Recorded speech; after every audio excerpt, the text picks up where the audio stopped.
আপনি কি জানেন বাড়িতে মৃত ব্যক্তির ছবি কোথায় রাখা উচিত আর কোথায় নয়? ভুল জায়গায় রাখলে নাকি বিপদ হতে পারে। আজকে আমরা খুব সহজ ভাষায় এই বিষয়টা জানব।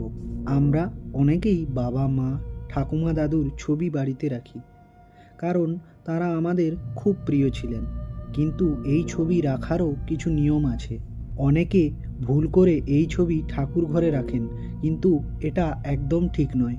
ঠাকুর ঘরের সঙ্গে কখনোই মৃত ব্যক্তির ছবি রাখা উচিত না। ছবিগুলো দেওয়ালে টাঙিয়ে রাখার বদলে ফটো ফ্রেমে বা স্ট্যান্ডে রেখে দিন, টেবিল বা আলমারির ওপর। জীবিত মানুষদের ছবির সঙ্গে একসাথে রাখবেন না, এতে নাকি জীবিতদের জীবনে সমস্যা আসতে পারে।